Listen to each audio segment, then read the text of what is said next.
Well, we made a promise yesterday that we were going to stay on this issue about global gag rule. For instance, in Eastern Africa, Uganda specifically, out of 100,000 live births, 342 maternal deaths are recorded. And this is about the health and reproductive health of the African woman. And it goes beyond the understanding of having safe abortion. Welcome to the show today on VSA. I'm Sulaiman, and the discussion continues here.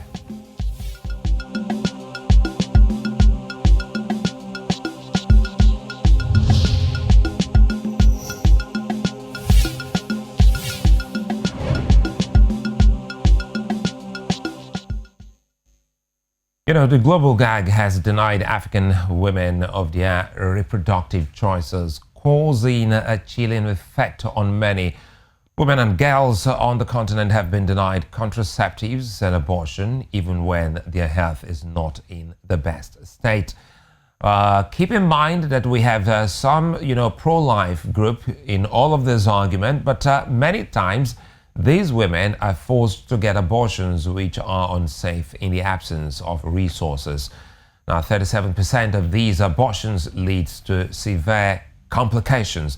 A decrease in contraceptives for women in the continent caused by the global gag has caused an increase in unsafe abortions and maternal death. While the topic of abortion is still subjected to legislative debate in most countries, people have continued to die of unsafe abortions.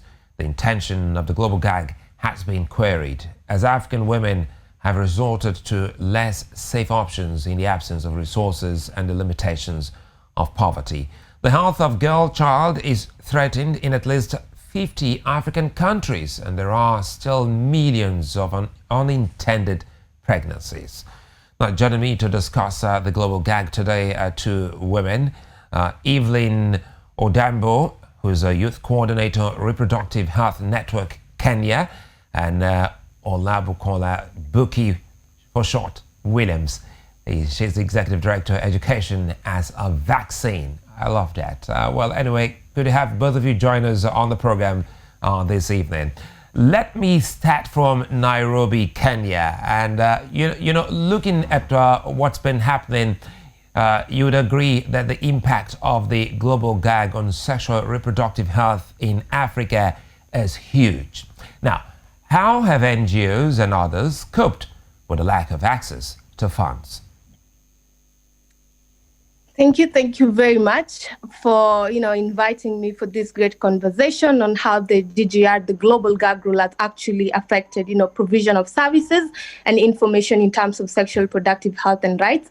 And indeed, the moment at which the former U.S. President Donald Trump reinstated the global gag rule, a lot of organizations in Africa, and particularly in Kenya, even the organization I work for, Reproductive Health Network, we lost funds because our work revolves around providing a safe space for women to be able to make right choices with regarding to when she wants to be pregnant, how many children she wants, and actually giving her space to be able to access safe abortion, not be forced to access unsafe abortion. And with the global gag rule, we saw, a decline in funds. And this did not only affect abortion in totality, it affected HIV, it affected family planning, and we saw an increase in unintended pregnancy that at the end of the day, many women and girls were forced to unsafe abortion. Also, this is because of the lack of being able to access these services in good time. So organizations in Kenya and CSOs were greatly affected. We lost close to 100% of our funds to providing services to women and girls in the vulnerable and the most marginalized areas in the country. But it's not only women and girls who are affected. We also have young people who are greatly affected to accessing reproductive healthcare services. And this also was as a result of the global gag rule. So what CSOs and NGOs in Kenya or in Nairobi have done is that we really work together to ensure that we are prioritizing and we are supporting each other. And through these collaborations and coalitions, we were able to, quickly, quickly divert the effects of the global gag rule and look at the minimal ways of how can we still be able to reach women, although we are not able to reach them as before, but are we able to still at least try the tiniest bit that we can to reach women and girls in the most hard to reach areas, to be able to get reproductive healthcare services, to be able to get family planning, contraceptive, and be able to access safe abortion services and information when they need them. So it was through collaborations and support, through partnership, that CSOs and NGOs in Nairobi, Kenya came together, and we tried to really work, we work together just to ensure that as we continue to advance conversation around women and girls' sexual reproductive health care, then we're not doing it as individuals or as own organizations, but we're working together even with the GGR effect that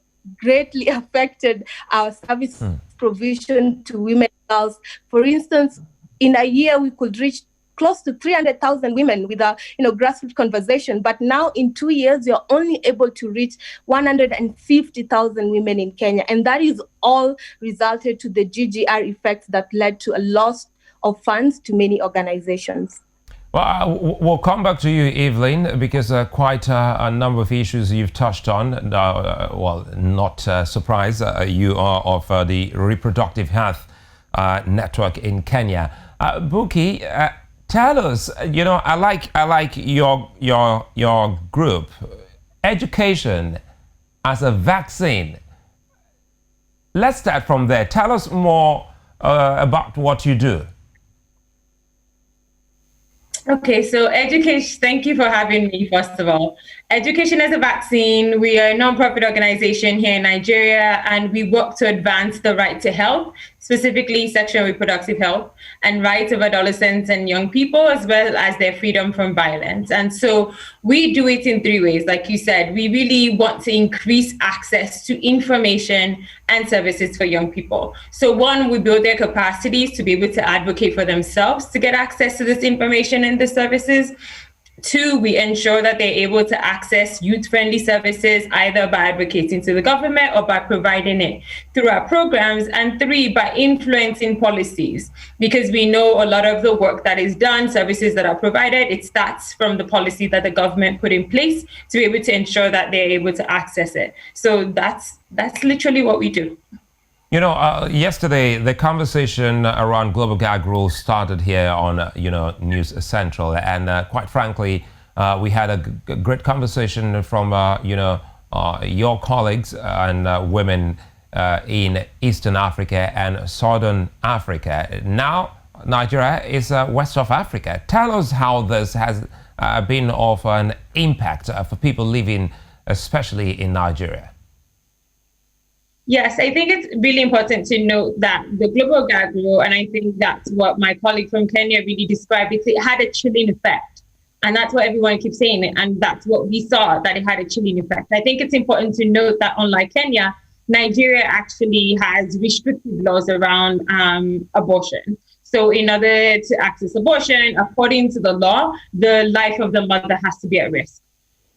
That's the only option, which means most people believe that access to abortion is illegal, it's restricted. And of course, we have in the criminal and the penal code specific provisions that do say that, yes, you cannot provide those services, you cannot access it, you cannot, carry out an abortion based on however the law is interpreted. But I think what was critical in Nigeria that was important to note was that one big thing is that the US government is the major funder of sexual and reproductive health services in Nigeria. And what you always see with the global gag rule, and this happened this time, was a significant drop in support that was being provided by the US government. So that was one big effect, because a lot of the work that was being done, as my colleague from Kenya said, in terms of family planning, access to information, especially for women and girls, for young people, a lot of it was being supported by programs that was being funded by the US government. And once the global gag rule happened, you saw a drop in the funds. But significantly, another thing that you saw was that a lot of organizations that were carrying out the services, wanted to give women choices and being able to actually provide them with information. So to reduce, because in Nigeria, 6 out of 10 abortions are unsafe. right? So we are seeing a lot of women who are dying. We're seeing a lot of young people who are dying. And so it's quite important to give them information. And that even if, they visited a quack, they know they can get post-abortion care, which is exempt under it. But under the Trump administration, they expanded it, that it not only was for organizations that were providing HIV services, but if you're doing anything around malaria, it was just an expansion into all health services. So you saw a lot of restriction, right, within the health sector. And I think that was an impact that the government didn't think about, that even if, abortion was already considered restricted in Nigeria, there was an assumption that it wouldn't really have an impact, but it had severe disruption within the service sectors. A lot of organizations that had the capacity to provide the services were unwilling to sign the gag rule. So that means they were no longer getting US funding like Reproductive Health Network. So that means that they had to find funding from somewhere else. They had to find new inflows, but it would not match what the US government was already providing. Another thing that it did was it broke down collaborations among partners. So for partners who are already working together, either in consortiums or working together as partners, when one partner was like, we can't sign because of the services we're providing to the most vulnerable and to the most marginalized, and others were saying like, we're not going to get funding from anywhere else, so we're going to sign it, then that means there was a breakdown in collaboration. They could no longer work together. That's what's defining a health sector. And so that was a significant, and it also, emboldened anti-choice actors in Nigeria. So a lot of people who felt that, like you said, access to safe abortion is a very sensitive issue. The fact that women should have control over their own bodies can be considered sensitive, especially in a country like Nigeria because of our gender. Buki, we'll come back to that because honestly, that's another angle I expect us to also look at, especially here in Nigeria, looking at the many pro-life group and also talking about culture, talking about religion and how this has affected, some of those things you just highlighted. Let's quickly go back to Evelyn in Nairobi, Kenya. Evelyn, but you also realize that the She Decides group, stepped in to make about $200 million available for sexual reproductive health. Has Africa benefited from it so far? Well, how the She Decides group normally work is that, currently in Africa, we have She Decides local movement in Malawi, in Tanzania, and in Kenya.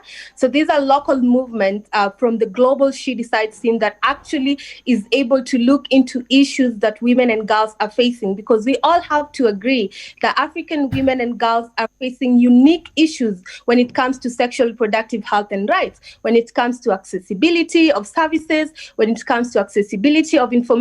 And like my colleague says, also in Kenya, we have a law, Article 26 that actually provide a safe space for women to be able to access safe abortion services in the country. But we still face a lot of stigma. We still face a lot of opposition, especially from the religious group and also from culture, that continue to call access to safe abortion being murder, contrary to really understanding why are women accessing these services. These are essential reproductive health care services, but still there's a lot of stigma that comes with it.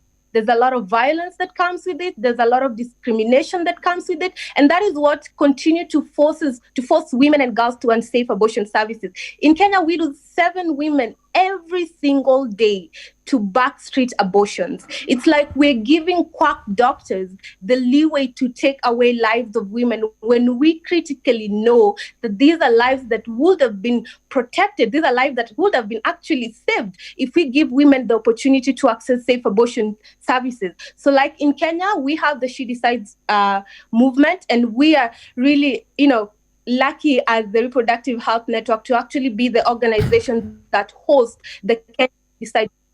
And what we sorry for that. And what we do, can you hear me? Yeah, I can hear you. Go ahead, Evelyn.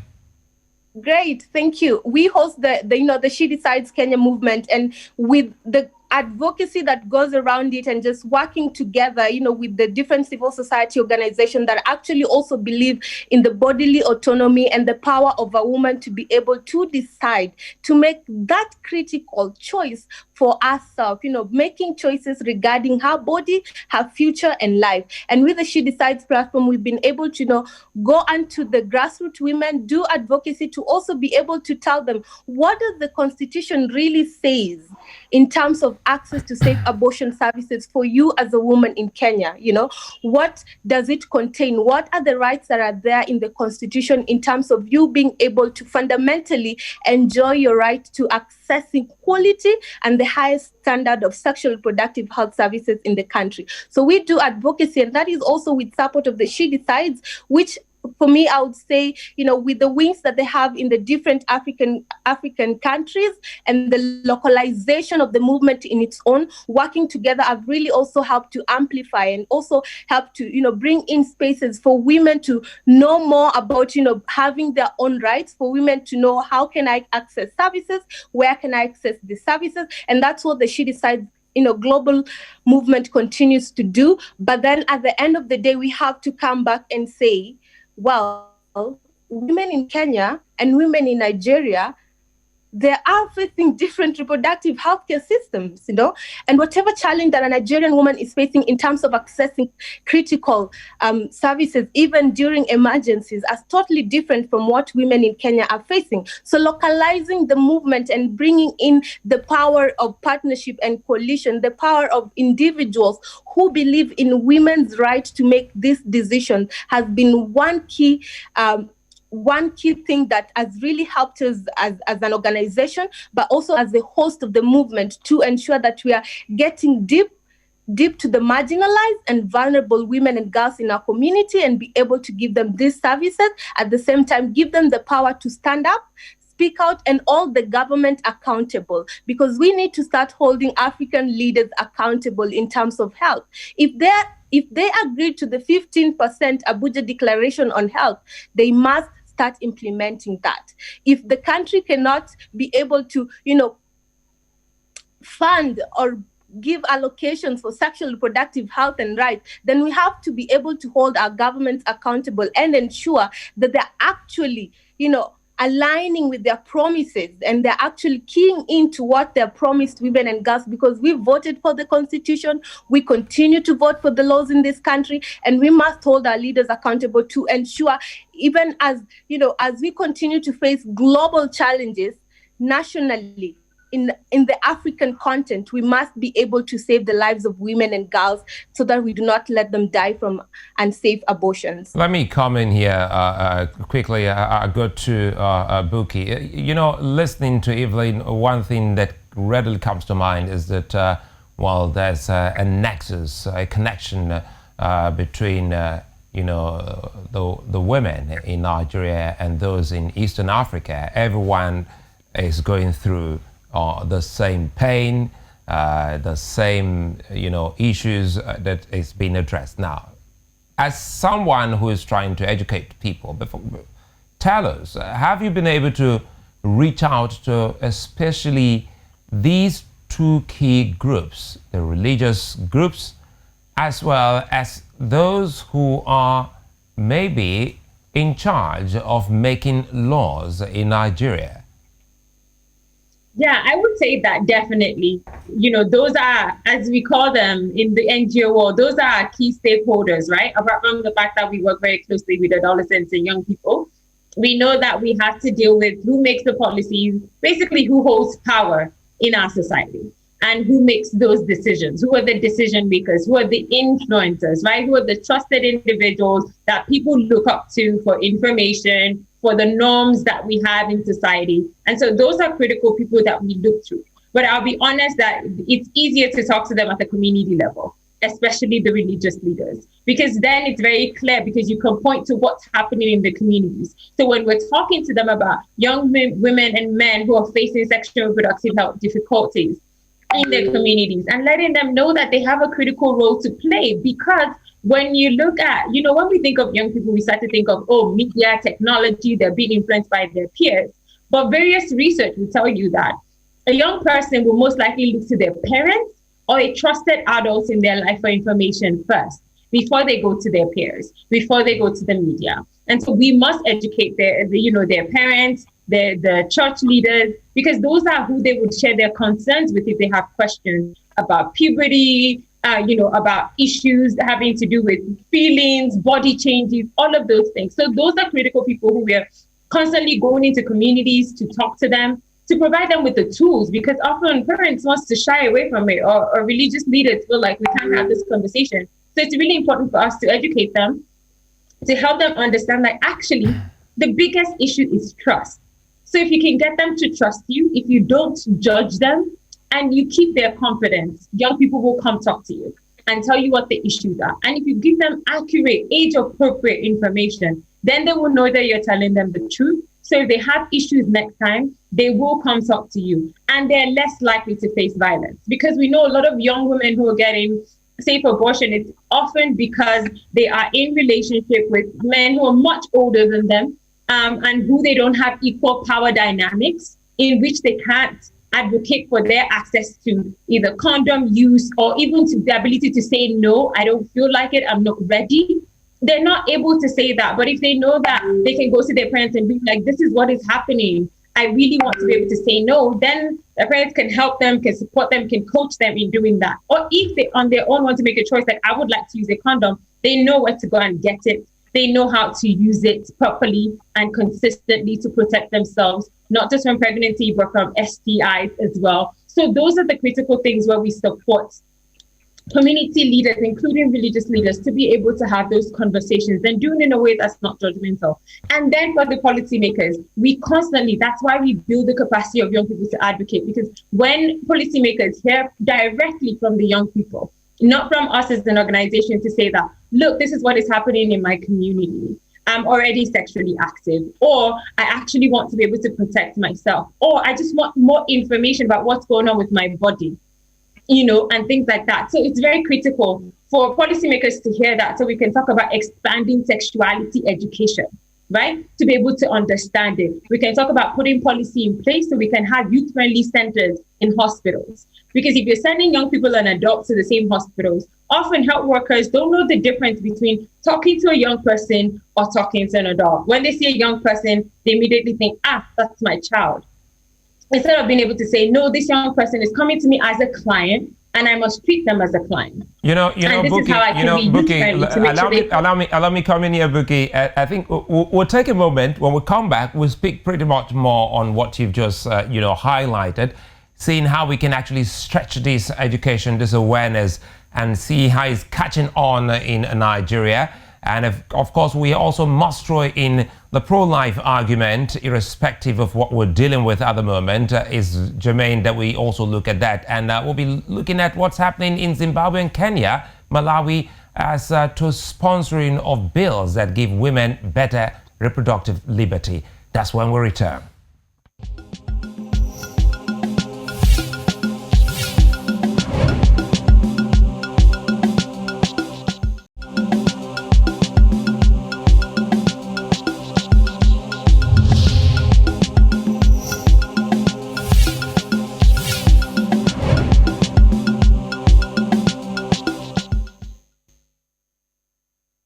As the world cried foul of the global gag, many people across the African continent also supported it, asking the pretty much question, because to them it stops abortion, which is sinful. So cultural and religious standpoints have been made, with the debate still ongoing. Kenya, Ethiopia, Senegal and others have enacted the liberalization of abortion. In Malawi, where churches and civil societies are supporting abortion because it's taken the lives of young women, the progress made has been halted as the global gag rule came to being. Foreign aid makes 1/4 of Malawi's gross national income, and the global gag has affected the country. Now, global gag has denied women of family planning and has forced them to have babies they can't cater for, increasing death in the process, increasing population and also poverty. Other than the death recorded from unsafe abortion, there was the risk of population explosion as a result of the global gag. Still have Evelyn right there in Nairobi, Kenya, and of course Buki with us here in Nigeria.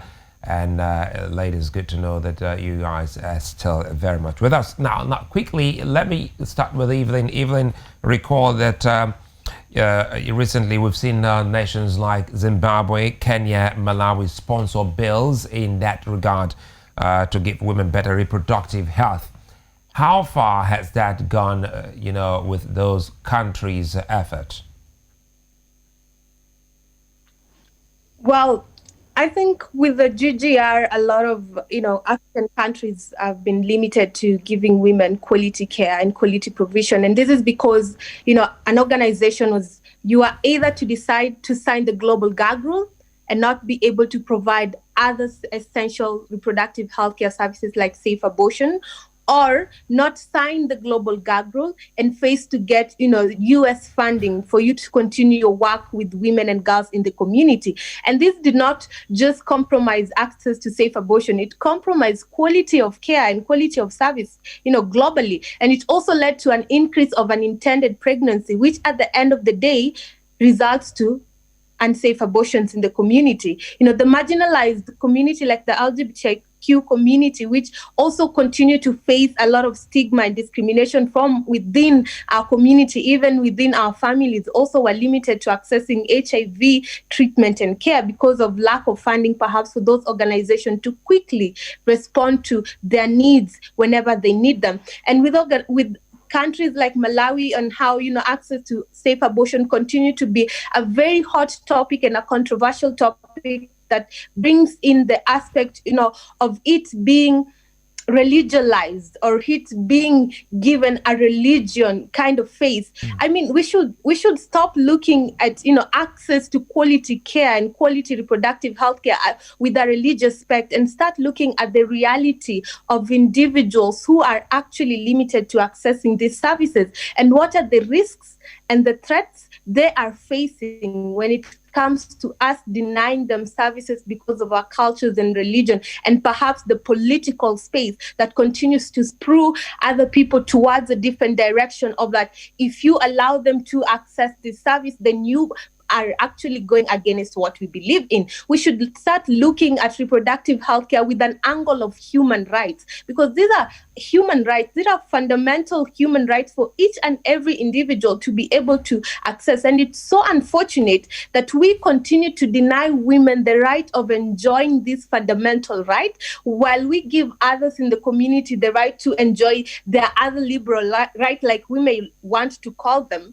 liberal right, and we deny women and girls the chance to be able to actually enjoy this right of accessing essential and safe reproductive health care in our community. And abortion, for one way or the other, as always taken a religious, conversation when we are actually talking about it. And they will quote the Bible that it's murder, that you're killing. And at the end of the day, they do not sit back to really analyze and understand, what kind of impact does judgment, like my colleague had actually talked about, have not only in accessing safe abortion services, but also in accessing family planning, because that is also another area of reproductive health care that we do not want to talk about. And you hear people saying, if you talk to high school students or adolescents about contraceptive, then you're giving them liberty to have sex. Contrary to what comprehensive sexuality education teaches or actually equips adolescents and young people with information to be able to make right decisions when they need them. We blindly put young people out there to engage in unsafe sex. They have unintended pregnancy, and because of fear to run perhaps to someone to get guidance or even proper information on how to access these good services, they will blindly go into backstreet clinics, and we let them die because we are continually not want to engage in this conversation. And let me bring Buki here, because off the top of my head, I'm asking Buki, at what point do we say this is placing the life of the mother at risk for that mother to have a right to an abortion? Because it would seem as if pretty much a big number of those who go on to have abortion are doing so because of some stigma and not because their lives are at risk.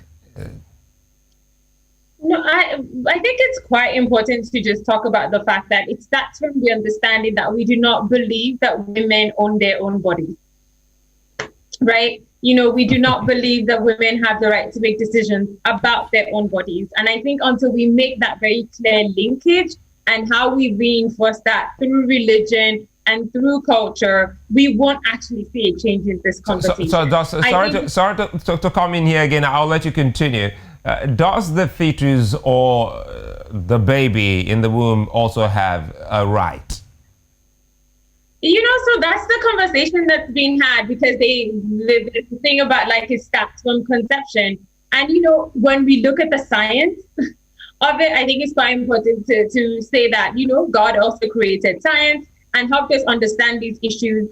And that, when you are looking at first conception, it's a clump of cells, right? That happens. So there's a fertilization that happens between the egg and the sperm. And then, you're now seeing the fetus. And then for you to now say that, a woman should then die because, she's carrying a fetus or the clumps of cells in her body, then that means she no longer has a right on her own body, that it is now being taken over by something else. And I think that's really a very dangerous game to play, because the truth of the matter is, like, you don't know what's going on in a woman's body better than she does. Right? She's the one who understands it. She's the one who knows how the baby is. And I think a lot of times we make safe abortion seem like it is this terrible decision. It's people who make really bad decisions. There's the stigma behind it. But I think there's also quite health consequences that we're talking about. And because if we actually help women make decisions about when they decide to have a baby, do you understand what I'm trying to say? And how they decide to have the baby, I think it's quite critical, because it makes it different. And we refuse to want to have that conversation. And that's what happens with anti-choice folks, because what we're talking about is like, if we have a better economy, if we have a stronger health system, if we have a strong education system, then, young people are going to learn, they're going to be able to delay pregnancy, there will be less unintended pregnancies, they would have access to health services, they'll be able to make informed decisions. And we wouldn't be having this, like, is it a fetus? Is the mother? Is this that? Is, all of those things. And I think for us, it's always important to go back to what the root is. Why are we seeing these issues? Why are they going to cracks? It's because the systems that we have in place do not work for women and girls. And look at what happened during COVID-19. We can't, not discuss this issue and not mention the pandemic. One of the things that we saw during this pandemic was an increase in violence, an increase in domestic violence. So a lot of women were stuck with their abusers. And one of the things that we saw is that women could not access family planning. Do you understand what I'm trying to say? So if you now have women, and we don't even want to talk about marital rape, you have women who are trying to say that, look, we're in a pandemic, the economy is bad, now is not the time to be having children. Let's make safe decisions. Let's decide. And a lot of women were being told, no, you don't have a right to make that decision. And women couldn't. So what do you want them to do? What decisions would you like them to be able to make when a lot of this is happening from violence? We saw increasing cases of incest. Are you now saying that, children who are going through incest, what protection do we have? And if they get pregnant, what protection and support and services do we have? And also the other thing that we talk about when we talk about anti-choice is the issue of then, okay, if this woman now gives birth to a child, who helps her take care of the child? Does she have work? Does she have support to be able to take care of her child, to make sure? And we see high rates of infant mortality under 5, especially in Nigeria. So how are we making sure? I'll come back to you, because the issue of the place of education in all of this is really and truly high, especially as rural women are most affected.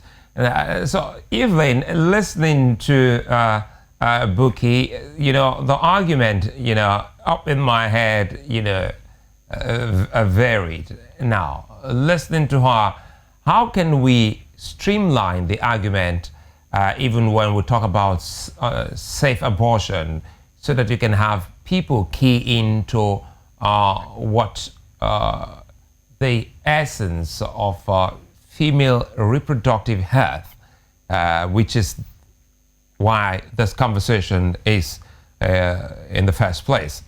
because the only thing that takes the wind off this argument is when the issue of abortion is brought into it. Everyone and anyone would want to see that our women and girls get the best of education, sexual education, reproductive education. But on the issue of abortion, it totally takes it off balance. Now we come back to education. How well are we doing, especially in the Eastern Africa, in terms of educating, the people and even the government to see in the light of what you have just highlighted, especially in your opening remark? Well, I think one thing I'll also just want to, amplify from what my colleague has said is that women can make decisions concerning their own bodies. That should be respected. That should be protected. So it's her decision, it's her choice, it's her right. And it's something that all of us should be able to appreciate and protect women and give them the space to make these decisions by themselves, because they are capable and they have the capacity to make those decisions for themselves.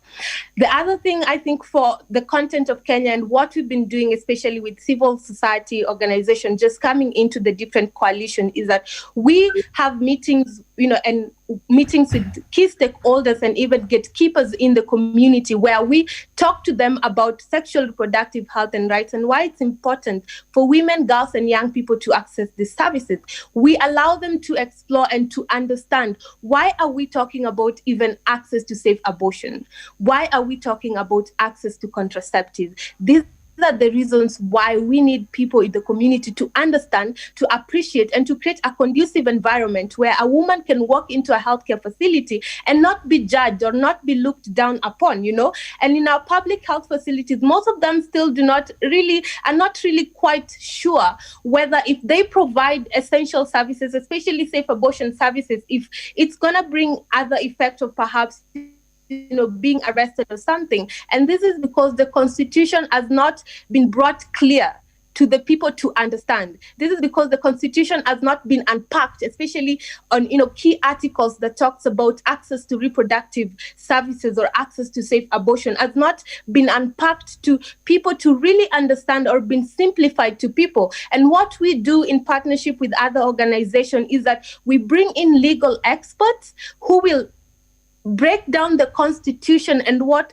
those specific articles and the specific clauses talk about when in terms of sexual reproductive healthcare and how you can access it. And this really enables us or helps us to have a conducive environment where we also get in support from key gatekeepers like the policemen. When they understand that it's indeed essential for this woman to get this service, then they will not go arrest a woman who actually accessed this service because the community said, oh my goodness, what did she do? She just, So this actually creates a conducive environment for even them to be accountable, to create conducive environment and continue to help women to have a safe space in accessing these services.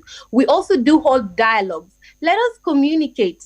Let us have a conversation. Why would you not want that woman to access that service? But if you yourself, you're denied an essential service, then it becomes another issue. It's having a conversation where we get to understand, how do we feel about issues and how can we ensure that we're not limiting other people from enjoying their rights, whereas we are enjoying our rights in whatever places we go. It's like being denied not to, let's say, get into your house. And then just because perhaps you're wearing a black jeans, These are some of the issues we bring into the community, and we have a very candid conversation through the dialogue. You know what I don't get here? Evelyn, is I like the analogy you painted. Is like you're being denied from getting into your house. But what I am trying to also get here is a woman has a right to her body and what to do with her body. And I'm saying, put the scenario of a driver. The woman is a driver and the fetus is the passenger. And the fetus's destination is to be delivered. And the driver, the woman, thinks that, no, you won't get to your destination. So how do you explain to those who are pro-life, because we don't have a pro-life, guest today. So I'm sitting here as a pro-life, advocate, asking the question: how can you convince a pro-life that the baby also has some form of right? Well, I think when it comes to issues of access to safe abortion and then fetus and fetus having a right and the woman also having a right, these are really controversial issues that when we really don't have time to really sit down and unpack them, we get to miss the mark. And we need to really understand that a woman just doesn't get pregnant to go and abort. Let us really understand that there are a lot of issues that comes into a woman making that tough decision, and it's very sad that some people might look at it as some sort of luxurious things, while this is an essential service that this woman needs. And when they bring in conversation about a fetus having a right, and we bring in the conversation about a woman having a right, are we really keying into the space of really getting to understand at what point, these are not just decisions that you sleep overnight and wake up and say, guys, you know what? I think I need to rush into that facility and do 1, 2, 3 things. Women have making these hard decisions at hard times, and we need to appreciate and we need to protect them when they're making this hard decision. It is life also for that woman. So we also have to protect that life, right? When she's making that decision, we also have to protect her life, because these are times when she is experiencing an emergency and you deny her the service because you bring in the conversation of a fetus also have a right. Sometimes we really need to really look at the reality and the issues and the challenges that women and girls are facing. In looking at the reality, let me. Sorry to cut you there. In looking at the reality, let me come in, bring in Buki. Early marriage or child marriage is rampant in Africa, Nigeria inclusive. How does the global gag, further dampen the necessity of reducing and even stopping it? Because ultimately that will lead to some of the conversations or some of your arguments, tonight. Yeah, and you know what? I think just to go back a little bit in terms of these things, and I think, that's what always concerns me and worries me, is that often that we want to say this is an argument between those who believe women should have choices and those who believe women shouldn't have choices. Even though they say they're pro-life, they're more anti-choice rather than pro-life. Because if they were pro-life, they would be thinking of everyone involved. And then they would also want to work on addressing the root causes, right, of how we get into this situation where women are then put into a place where they have to make very difficult decisions about their health and, about their bodies and about their choices. And that's where things like early marriage comes in, because like you were saying, and we said we will get to it, and I think this is an important part to discuss it. It's about social and cultural norms at the end of the day. It really is. And I will keep repeating it, because as we grow up, one of the things that happens in Nigeria, and that I always tell people about, is that, when you see a little boy and a little girl, you look at the boy and you be like, what do you want to be? A doctor, an engineer, blah, blah, blah. You say all of those things. When they look at the girl, even if she's a 2-year-old girl, they be like, you are a future mother of the nation. But why don't they look at the boy and say, you're a future father of the nation? Does that still happen on the continent, referring to the girl child as the mother of the future mother? Yeah, because you're not talking about the boy who's going to be the future father. Shouldn't she be an engineer and a doctor as well? Shouldn't there be hope for them to look at them and see more than their reproductive health, especially at such a young age? Because based on that belief in which you think the most important thing that a woman could do is to reproduce, right? It's not to contribute to a society, it's not to fulfill her dreams. The most important thing about her is her reproductive system. But you don't look at a boy and say that the most important thing is about his reproductive system.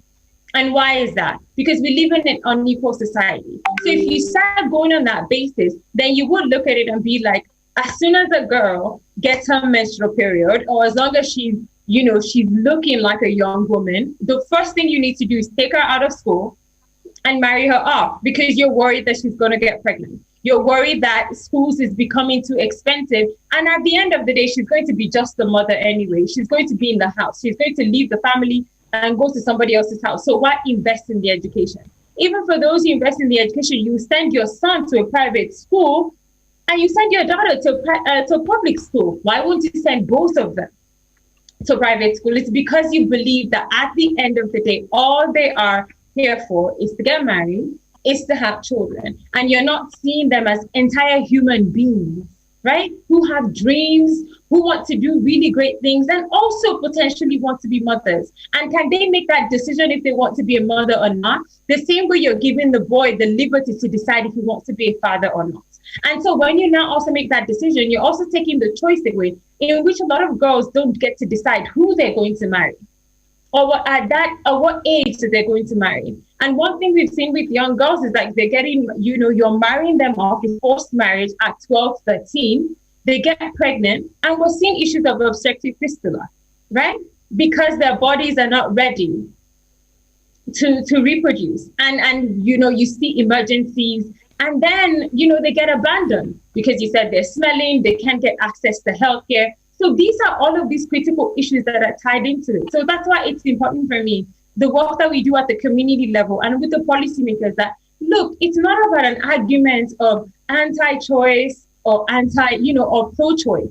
It really is about, at the end of the day, what value do we place on human beings? And do we see women and girls as human, who are deserving of the fullness, right, of the experience of being a person of dignity, who makes choices, who lives out their dreams, who get to decide if they want to be married or not, the same way you do for a boy or a girl child. Because there's still no argument that says that, just because a girl no longer lives with her family, that means she still doesn't contribute to society. That means she doesn't still contribute to her community and things like that. We've seen amazing women who've gone on to do amazing things. So why do we take that opportunity away? And why don't we believe in them the same way we believe in boys?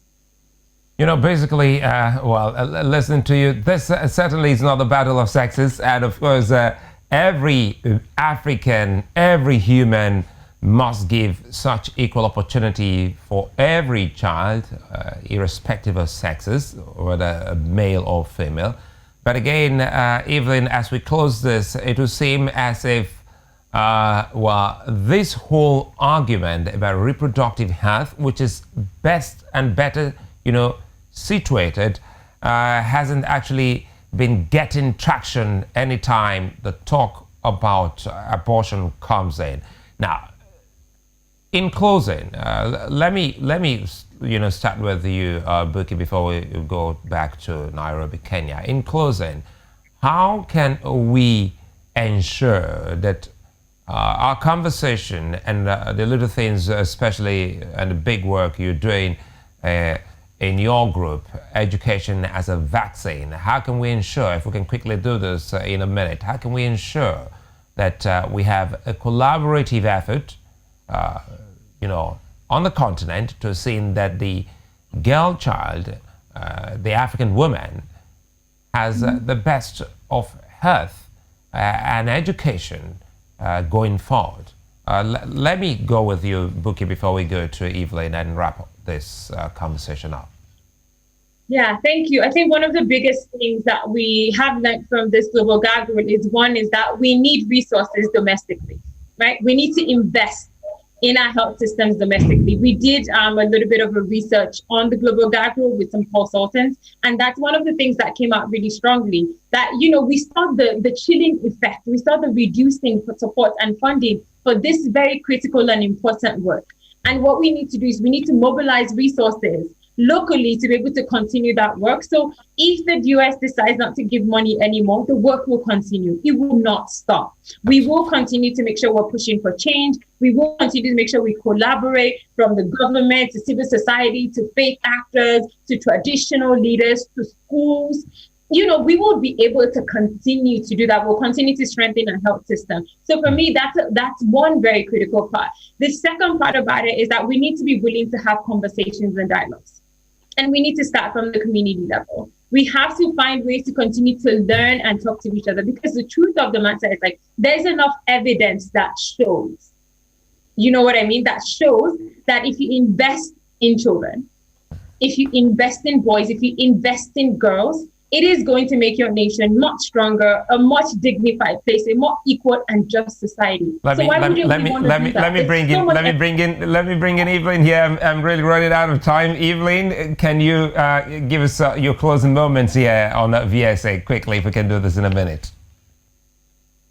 Yes, I think just also to add on is that we should start looking at human rights holistically for every individual in our communities, in our countries, and in our continent. Let us protect them, let us safeguard them, and let us ensure that they are enjoying it to the fullest. Let us not, exclude other members of the community from fully enjoying their fundamental rights because of our beliefs, and our values within the community. Let us start looking at things where we are all human and we are all allowed and acceptable to enjoy these equal rights. The last thing is to say women can decide. Women should decide when, how, whom, and how many children she wants. That's a decision she can only make. And we should respect that, and we should be able to ensure that she's getting the services that she needs in the community. Well, that is a wrap on the show. African women have had to face hard times as a result of the global gag. No doubt about that. But a helping hand has been held back as the US prowls and fails to support organizations that support women's health in Africa. The reasons for these actions are yet to be fully understood as we try to break the ice. The world needs answers. Many thanks for joining us, Evelyn and Buki. Thank you so much here. You've been such nice company, both of you. Well, you can watch us live on youtube.com/News Central TV and on Star Times at channel 274. You can also check the latest updates on Africa on newscentral.africa. See you tomorrow, a continuation on the Global Gag Rule.